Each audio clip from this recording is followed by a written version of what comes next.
Earthlings, you are tuned in to Coach Kat and the Brother Moses Show. So today, we're going to be talking about your shadow. So grab your purple crayon.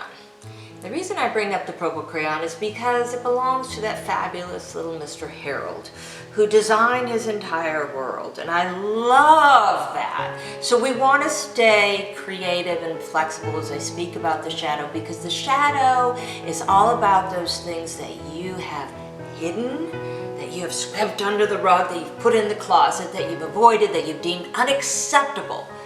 And I want you to try on the idea that we can incorporate our shadow. We can use that energy to serve us, because if we don't acknowledge our shadow and we don't make it a part of who we are, it still will come out.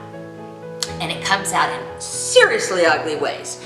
Irritation, violence, guilt, shame. These are all things because it's saying, oh, bad, wrong, all those judgments that you've kind of compressed and shoved into the box. They're still gurgling, and they're going to start seeping out, and they'll go underground, and then they come up, and all of a sudden you're like going off on somebody. Like, what did they do? They cut you off in the street? I mean, like, you know, it's that, again, the distortions of the shadow. So it's always good to kind of look into those corners and see what it is that we've avoided.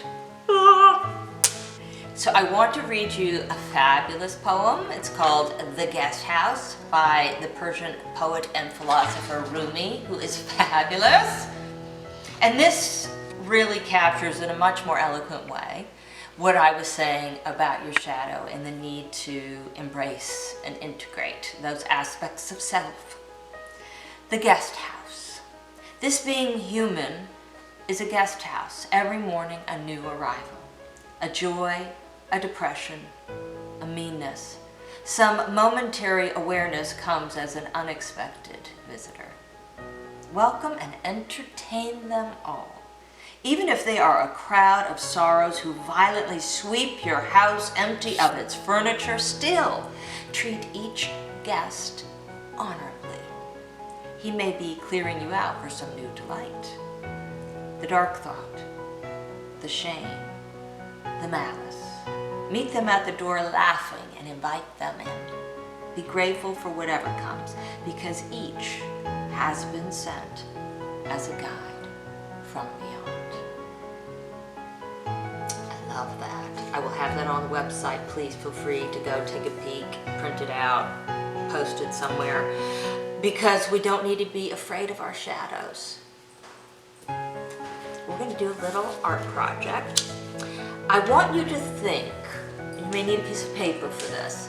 I want you to think, hello Apollo, come on in the house. There you go, here comes my white shadow. Hello, hi Bubbles. So I want you to think about 3 people that you admire.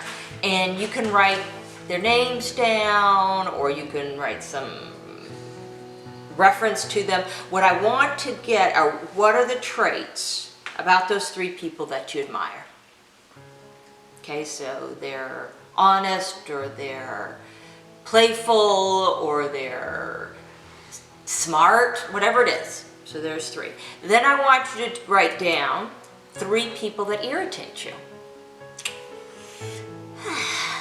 And write those traits down.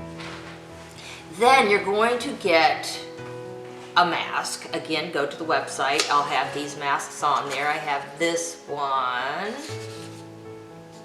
or one that's much simpler, which is this one.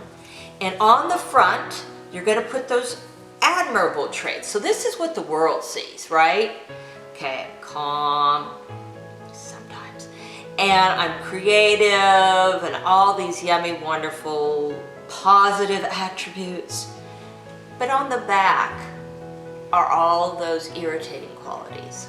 And the reason they're on the back is they exist in me. And if I don't acknowledge them, those irritating traits that we've already identified, then they're going to come out, and they're going to come out in ways that you're not going to appreciate. So I have lazy, entitled, and hyper. Those qualities irritate me.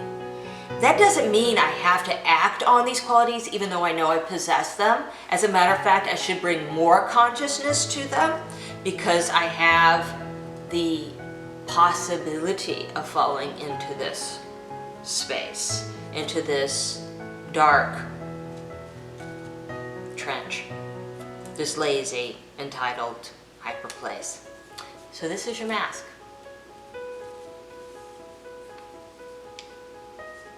Keep it around. Remember that if you spot it, you got it.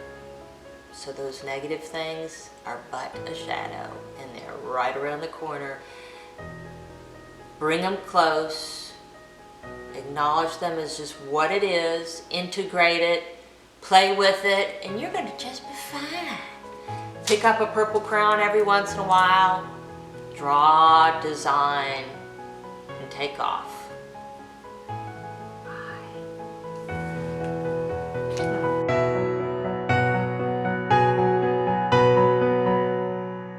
Hi, this is Coach Kat, and I'm here with Brother Moses to answer all your burning questions, and we have a very important question today, so let me get to it. Dear Kat, I was sexually abused when I was younger. The memories still cause me trouble in my personal life 20 years later. I know I need to face the issue head on, but fear is always an issue. I'm afraid of bringing up old memories and becoming anxious and depressed. Sincerely afraid of facing facts. First and foremost, let me say it sucks, and I get that. But avoiding the past means that you're actually living in the past, and this is one past you definitely don't want to be living in. I would want you to make some connections in real time, so joining a survivor group, getting a therapist, finding a tribe where you feel safe enough to begin forming a relationship. That is going to be the corrective experience, is learning that one can trust and that the walls don't come tumbling down. And it's not an easy one. It's not one that Kat and Moses are going to be able to answer here on the spot, but we of course are sending you lots of love. On the topic of love and finding love in your life and getting past the past and what happened, these magnificent souls, and you don't have to get the supersized version, are incredible baby steps towards trusting humans. The four-leggeds have a quality about them that really make them very effective in this capacity.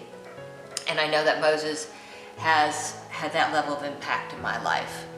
However you decide to move forward, I wish you well. Please come back and visit Kat and Moses again. We love you, we see you, and we hope to hear from you again real soon. Bye-bye.